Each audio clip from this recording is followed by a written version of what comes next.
이 시간부터 교정학 법령풀이 해설 강의를 본격적으로 이렇게 진행하도록 하자고요. 이 교정학 금년 그 9급 시험에서 이제 남성 커트라인이 작년에 74점이었는데 58점으로까지 떨어졌죠.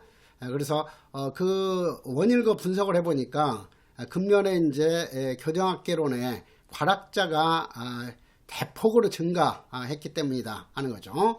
그래서 그렇게 된 원인은 다른 것이 아니라 이제 교정학을 너무 그냥 암기식으로만 가볍게 생각을 해가지고 기출문제만 이제 눈에 많이 바르면 합격할 수 있다 이렇게 잘못 생각했던 것 때문에 그렇죠. 그래서 이번 이제 이 법령 강의를 통해서 여러분들이 정확하게 방향을 잡고 고득점 할 수 있도록 도움이 되는 그런 강의를 해드리도록 할게요.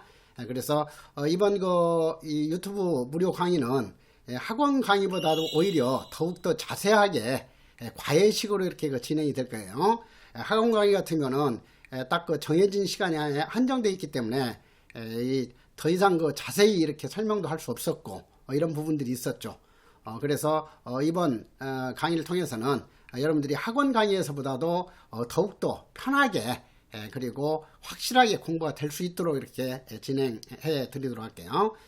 또 그렇게 해야 되는 이유가 이제 내년부터 이 교정직의 승진시험도 부활이 됐기 때문에 교정직 승진시험에 있어서는 이 공채시험보다도 훨씬 더 세부적인 내용으로까지 교묘한 함정 형태로 출제가 많이 이루어지고 하죠.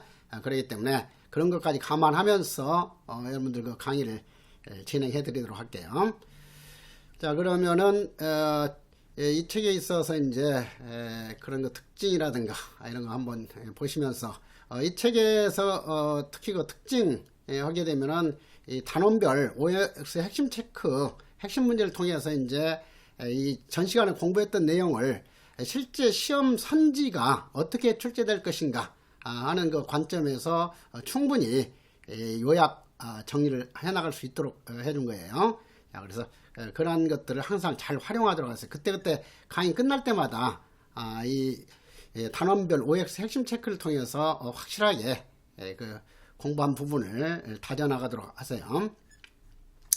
자, 그러면은 형의집행부 수용자 처우에 관한 법률 이 법률이 이제 공식적인 약칭은 형집행법이지만은 강하게 있어서 이론적으로는 수용자 처우법이라는 용어도 많이 쓰고 있죠. 자, 그래서 이 형집행법과 관련해서는 기본적으로 제1편 총칙 그리고 제2편 수용자의 처우해 가지고 가장 많은 조문수와 내용을 지니고 있는 것이 제2편이죠. 그래서 2편은 제1장에서부터 제13장까지 규정을 하고 있어요. 그리고 이제 이 OT 시간에도 내가 언급했듯이 이 수용자로 되어 있는 그런 조문들이 대부분이지만은 제2편에 있어서 제8장은 수형자로 한정해 가지고 규정되어 있죠. 그래서 제2편 제8장은 수형자에 대한 규정들만 되어 있다 하는 거. 그 다음에 이제 제2편 9장이 미결 수용자를 전문적으로 규정한 조문들이죠. 그래서 미결 수용자만 전문적으로 규정하고 있는 조문도 조문 수가 이제 10여 개의 조문밖에 되질 않아요. 그 다음에 이제 제2편 제10장은 사형 확정자에 관한 조문으로만 구성되어 있는데 이 부분은 조문이 4개밖에 되질 않죠. 자, 그래서 이러한 제2편이 이제 가장 조문수도 많고 여러분들이 공부해야 할 분량도 많다 하는 거예요. 그리고 이제 그러니까 8장, 9장, 10장 이것은 각각 이렇게 수형자, 미결 수용자, 사형 확정자에 대해서 규정을 해놓고 그 다음에 이제 또다시 11장에서는 이제 안전과 질서 해가지고 소위 개호에 관한 규정을 두고 있죠. 그 다음에 이제 제 12장에서 이제 이 상벌에 관한 규정 이거 돼 있죠. 그리고 이제 제 13장이 이제 수용자의 권리와 권리 구제 제도에 대해서 규정이 돼 있다. 그 다음에 이제 뭐 제3편 수용의 종류 하게 되면은 앞으로 이제 여기에서 가석방, 석방, 사망에 대해서 이렇게 몇 개 조문으로 구성이 돼 있죠. 그 다음에 이제 제4편에 있어서 교정위원제도하고 교정자문위원회에 대해서 규정을 두고 있죠. 그 다음에 이제 그 제5편은 이제 이 형벌조항을 두고 있죠. 그래서 제5편 이 부분은 이제 형식적으로는 형집행법에 해당하는 그 규정이지만은 실질적으로는 형법에 해당하는 그 규정이라고 볼 수 있죠. 그래서 이제 뭐 기본적으로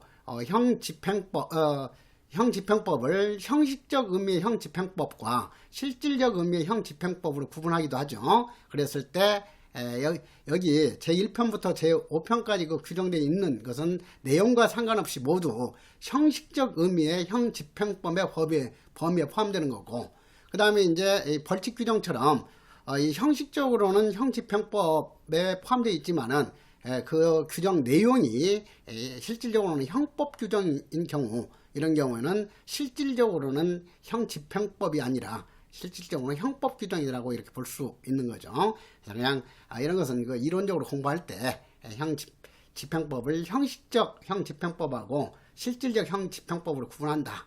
이런 것을 공부했었잖아요. 그래서 이런 것들 같은 경우는 그냥 기본적으로 한 번만 다시 한번 그 상기를 해보면 충분하죠.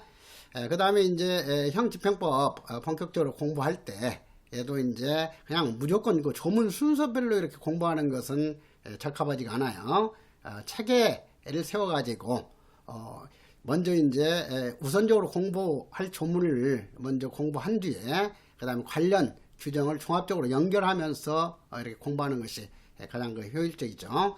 자, 그래서 이 교재에 있어서는 이렇게 형집행법에 조문하고 그 다음에 시행령 시행규칙에 관련 조문까지, 그 다음에 이제 그 밖에 특별법으로서 관련 조문까지 이렇게 연결해 가지고 정리하는 그 형식으로 이 편집이 되어 있어요. 그래서 여러분들이 이제 그 전체적인 어떤 그 체계와 관련성을 종합적으로 익히는데 상당히 그 도움이 되리라고 생각이 돼요.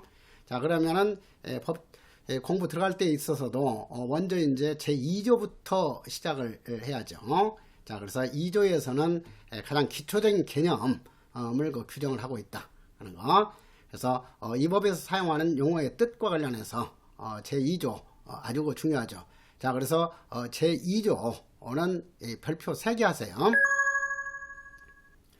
자, 이 수용자, 그러니까 지금 형의 집행부 수용자 처우에 관한 법률을 하게 되면은 시설 내 처우에 관한 그 법이지 사연의 처우에 대해서는 전혀 규정되어 있지 않다 하는 것을 기본적으로 이해할 수가 있죠. 자, 그렇기 때문에 이 형집행법은 이 우리 형법에서 규정하고 있는 9가지 형벌 중에서 바로 자유형 3가지를 중심으로 한 법률이다 하는 거예요. 그래서 이 수용자 하게 되면은 자유형과 관련해서 교정시설에 수용되어 있는 사람이죠. 그래서 자유형 하게 되면은 우리 형법에서 상식적으로 여러분들 잘 아시잖아요. 이 자유형은 3종류가 있다. 가장 무거운 자유형이 징역이고, 그 다음이 금고, 그리고 구류 3종류죠. 자, 그래서 이 자유형을 중심으로 해서 자유형을 집행하는 그런 규정이 바로 이 형집행법이다 하는 것을 이해할 수 있어요. 그래서 자유형과 관련해서 수용된 사람도 이제 어떤 그 종류가 있는가 하면은 이미 자유형이 확정 판결된 수형자가 있고, 그 다음에 자유형과 관련해서 이제 형사 재판 절차나 수사가 진행되고 있는 단계에 있는 그런 사람이죠. 미결 수용자. 그리고 이제 가장 무거운 그 형벌인 사형의 경우에는 자유형하고는 직접 관련이 없지만 사형 확정자도 집행되는 순간까지는 교정시설에 감금하고 있어야죠. 그러면 도주할 수 있으니까. 그래서 이 사형 확정자도 교정시설에 수용되어 있는 사람의 일부이다 하는 거예요. 근데 지금 우리나라에 있어서 뭐 사형 확정자 현재 이제 교정시설에 수용되어 있는 사람은 기껏해봤자 50여 명밖에 되질 않아요. 그러니까 여기에 수용자 중에서도 대부분의 그 사람이 수형자이고, 그 다음에 이제 미결 수용자가 뭐 약 4분의 1 정도 아마 될 거예요. 그래서 그런 정도로 수용되어 있고, 사형 확정자도 극히 드물고, 그 다음에 이제 수용자 하게 되면은 몇 종류라고 그랬어요. 수용자. 여기 눈에 보이는 것은 수용자가 세 종류죠. 첫째 수용자, 두 번째 미결 수용자, 세 번째 사형 확정자. 그런데 세 종류가 아니라 네 종류죠. 네 종류. 그래서 네 종류로 기억을 해야 돼요. 왜냐 하게 되면은 이렇게 수용자, 미결 수용자, 사형 확정자 등 법률과 적법한 절차에 따라서 교도소, 구치소 및 그 지소에 수용된 사람을 말한다. 그러니까 여기 지금 세 종류로 한정했다면은 여기에 등자가 들어갈 이유가 없죠. 그런데 이 세 종류 이외에 그 밖에 기타 뭔가 다른 수용자가 있다 하는 의미가 등이에요. 그래서 이 세 종류 수용자 이외에 법률과 적법한 절차에 따라서 교정시설에 수용된 사람까지 네 종류의 수용자를 규율하고 있다. 이렇게 기억을 하더라고. 그 다음에 여기서 또 중요한 그 개념이 여기 나왔죠. 교정시설이라는 개념이 법률적으로 정의가 되어 있어요. 자, 그래서 수용시설 하게 되면은 소년원이나 소년분류심사원, 치료감호시설처럼 보호시설이 있고, 그 다음에 다른 한 종류의 수용시설이 교정시설이죠. 그래서 이 형집행법은 교정시설에 관한 법이지 보호시설에 관련된 법이 아니에요. 그렇기 때문에 여기 있어서 이 형집행법 수용자 처우에 관한 법률은 소년원에 수용된 보호소년이나 치료감호시설에 수용된 피치료감호자 등에 대해서는 일체 적용할 수 없는 법이에요. 그래서 그 시험과 관련해서도 그런 피치료감호자나 이런 경우에는 형집행법은 적용될 수 없는 대상이다 하는 것을 문제로 출제할 수도 있어요. 그래서 그런 점을 좀 주의하도록 하자 하는 거. 자, 그러면 그 수용자 개념은 징역형, 금고형, 구류형을 선고를 받아.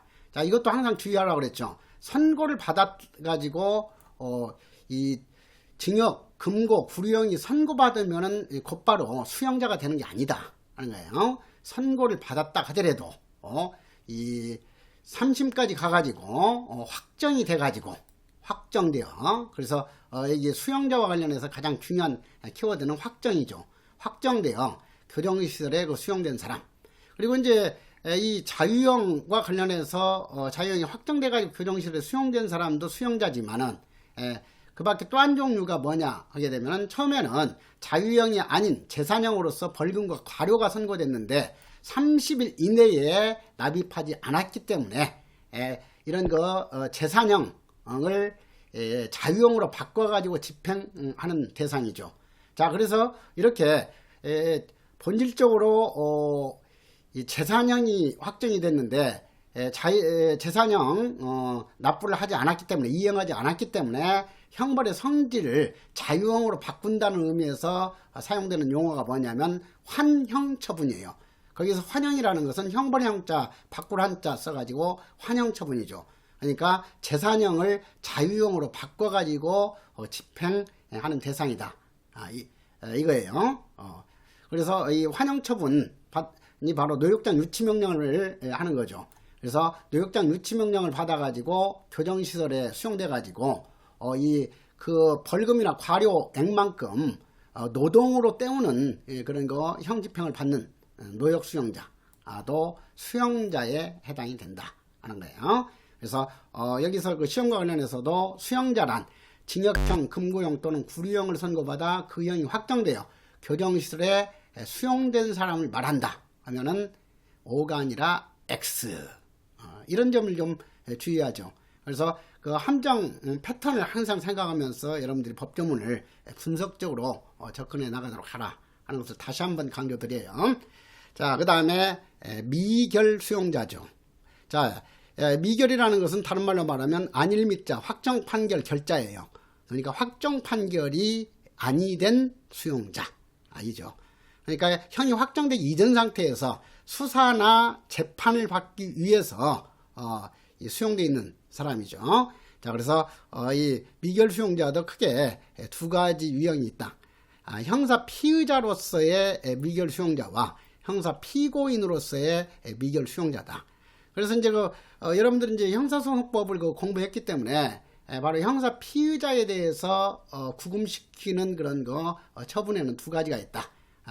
이 형사 피의자에 대해서는 체포해 가지고 구금할 수도 있고 구속영장에 의해서 구금할 수도 있다 하는 거예요. 반면에 형사 피고인의 경우에는 구금할 수 있는 처분은 오로지 구속영장의 집행밖에 없는 것이지 이 형사 피고인에 대해서는 체포는 적용되지 않는다 하는 거죠.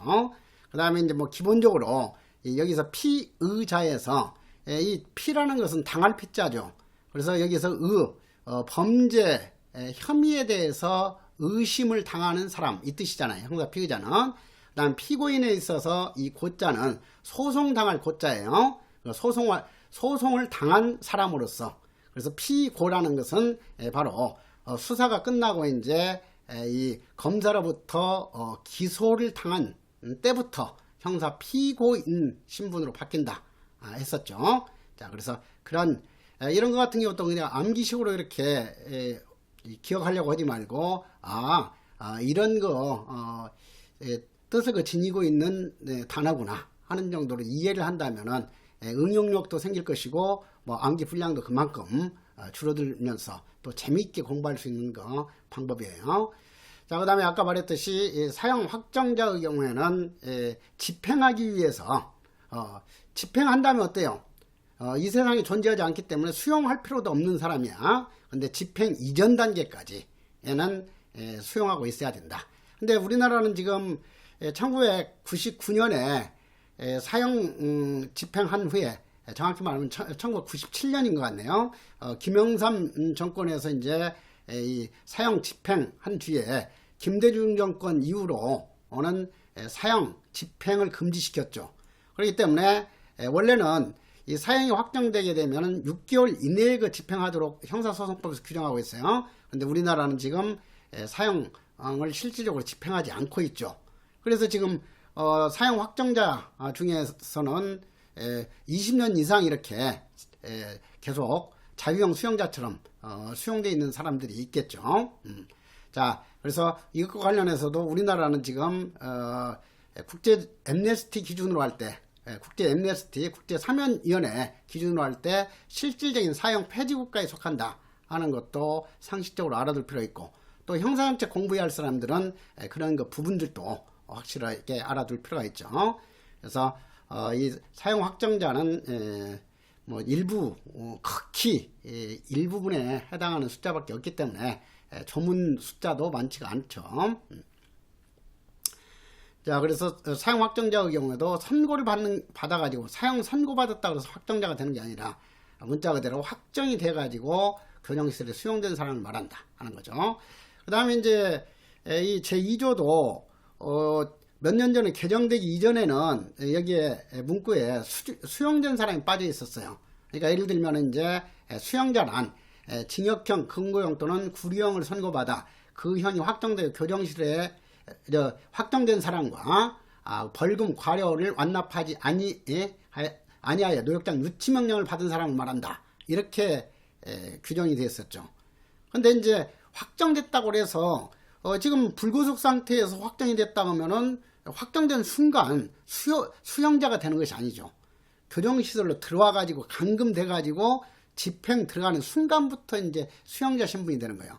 그렇기 때문에 단순히 확정됐다고 해서 이 수용자가 되는 게 아니다 하는 거예요. 미결 수용도 마찬가지죠. 구속영장이 이제 발부돼 가지고 이제 구속영장 집행 들어가 가지고 이렇게 잡아 가지고 오는 순간까지는 아직 수용된 사람이 아니잖아요.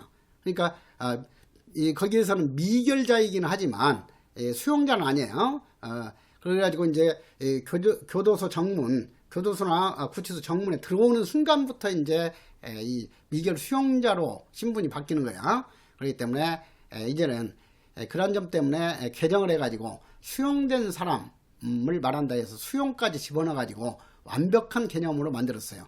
자, 그래서 앞으로 그 시험에 있어서도 살며시 이제 미결 수용자란 형사 피의자 또는 형사 피고인으로서 체포되거나 구속영장의 집행을 받은 사람을 말한다. 이렇게 바꾸나 함정에도 좀 주의할 필요가 있다 하는 거죠.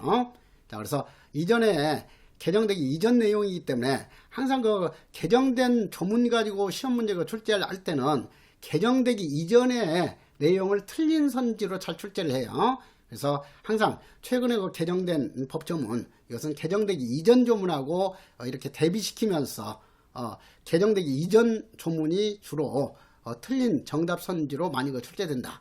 이런 것을 좀 유념할 필요가 있어요. 자, 그래서 이런 형집행법에서 가장 중요시되는 기초적인 개념, 교정시설 개념하고 그 다음에 이런 수용자의 종류와 그 정확한 개념을 이해했으니까, 자, 그렇다면 이런 시설의 처우에 관한 기본법인 이 형집행법은 어떤 목적으로 제정 시행되고 있는지 이걸 좀 파악할 필요가 있죠. 자, 그래서 어떤 법이건 간에 다 1조는 목적 규정이에요. 그래서 이 목적, 자, 여기서 이 법이니까 당연히 형의집행 및 수용자 처우에 관한 법률은 이 뜻이죠. 형집행법은 자, 여기서 이제 시험과 관련해서는 두 종류를 잘 구분해야 돼요. 어떤 부분이 수형자로만 되어 있고 어떤 부분은 수용자 전체로 확대가 되어 있는지 하는 거. 자, 그래서 앞으로 여러분들이 법률 전체에 있어서 교정교화하여 건전한 사회복귀가 들어간다 하게 되면, 건전한 사회복귀가 들어가면 무조건 그것은 수형자일 뿐이지 미결 수용자나 사형 확정자는 건전한 사회복귀라는 문구가 연결될 수가 없다 하는 것을 파악해 놓을 필요가 있어요. 왜 그래요? 미결 수용자의 경우에는 아직 확정도 되지 않았는데 국가에서 강제적으로 재사회화를 시킬 수가 없는 거예요. 강제적으로 교화 개선 시킬 수가 없는 거예요. 그렇기 때문에 교정교화해가지고 건전한 사회복귀의 대상이 되는 것은 확정 판결된 자유형 수용자일 뿐이죠. 그 다음에 사형 확정자의 경우에도 어때요? 사형 확정자의 경우는 이제 집행이 되면은 이 우주에서 사라질 사람이야. 그렇지 다시 사회로 나갈 사람이 아니죠. 그 형벌의 성질상. 그러니까 사형 확정자에 대해서 건전한 사회복귀가 있을 수가 없는 것이고, 미결 수용자에 대해서 아직 형이 확정되지도 않았는데 강제적으로 교화 개선해 가지고 사회복귀시킬 수 있는 대상이 될 수도 없는 거죠. 자, 그래서 앞으로 이 어떤 조문이 됐건 간에 어떤 시험 문제 선지가 됐던 간에 건전한 사회복귀가 라는 문구가 들어있으면 그것은 수형자로만 한정돼야지 수용자로까지 확대될 수 없는 내용이다. 그리고 개별적으로는 미결 수용자가 어찌어찌 하여 건전한 사회복귀를 도모한다, 이런 식으로 하면 그것도 틀린다는 거. 사형 확정자도 마찬가지고. 그래서 그런 점을 좀 주의할 필요가 있다. 자, 그래서 앞으로 그 시험에 있어서는 1조 같은 경우는 괄호넣기식 문제로도 출제될 가능성이 많아요. 그래서 여기 이 부분을 가로해 가지고 수형자냐, 그 다음에 이 부분 가로쳐 가지고 수형자냐 수용자냐 이렇게 구분하도록 하는 거. 그래서 제1조에 있어서는 수용자에 대해서는 교정교화 건전한 사회복귀를 도모하는 것을 목적으로 제정 시행되고 있다 하는 거고, 두 번째 목적은 이제 전체 수용자에 대해서 처우와 권리를 보장하기 위해서 제정 시행이 되고 있다 하는 거예요. 그 다음에 이제 그 세 번째 목적은 교정시설의 운영에 관해서 필요한 사항을 규정함을 목적으로 한다. 교정시설을 어떻게 운영할 것이냐. 그래서 이제 뒤에 교정시설의 그 규모에 대해서는 신설하는 교정시설은 500명 이내가 되도록 해야 된다 하는 거. 그리고 교정시설에서 이제 운영할 때 이 수용자는 원칙적으로 독거실 수용이 원칙이다 하는 거. 그리고 이제 예외적으로 혼거실에 수용할 때도 2명 이상이 아니라 3명 이상으로 한다. 이런 교정시설 운영에 관한 사항을 규정하기 위해서 제정 시행되고 있다. 따라서 이 형집행법의 목적은 세 가지 목적을 명시하고 있다 하는 점을 이해할 필요가 있죠. 자, 그래서 수용자에 대해서도 교화와 건전한 사회복귀를 도모하는 것을 목적으로 형집행법이 제정 시행이 되고 있기 때문에 어떤 위화라든가 응보를 위한 형집행은 원칙적으로 목적이 아니다 하는 거예요. 그래서 제1조에서는 특별해방주의와 교육형주의 원칙을 선언하고 있다 하는 거. 그리고 이제 우리나라에서 최초로 법에서 교정이라는 용어가 사용되기 시작한 거. 이 교정, 이것은 이제 특별해방주의, 교육형주의에 부합하는 용어이죠. 자, 응보주의나 일반 해방주의 시대에는 이런 그 교정이나 처우라는 용어가 사용될 수 없었어요. 그렇기 때문에 이 교정이라는 용어를 사용하기 시작했다 하는 것만 가지고도 그 법이 특별해방 교육형주의를 추구하는 법이다 하는 것을 이해할 수 있는 거예요. 그래서 이 교정이라는 용어가 최초로 사용되기 시작한 것은 1950년 행정법 제정에서부터이다. 자, 여러분들 뭐 기본적으로 이해했던 것이 바로 우리나라에서 이제 최초로 전문적인 어떤 형집행법이 제정된 것은 갑오개혁 때 감옥 규칙이었고, 그 다음에 이제 일제시대 때 이제 그 감옥 명칭이 형무소로 바뀌었죠. 그래서 이 형무소에 관한 법이 행정법이죠. 형집행에 관한 법. 그래서 1950년까지만 하더라도 이렇게 응보주의적인 그런 거 바탕에서 사용할 수 있는 행정법이라는 용어를 썼었죠. 그랬다가 이제 이 행정법, 이것은 그 뒤에 형의 집행 수용자 처우에 관한 법률로 바뀌었고, 그 다음에 일제시대 때 사용했던 그 교정시설의 명칭 형무소가 이제 행정법이었을 때는 형무소 그대로 사용했다가 어떻게 1961년 1차 개정에서는 뭘로 바뀌었어요?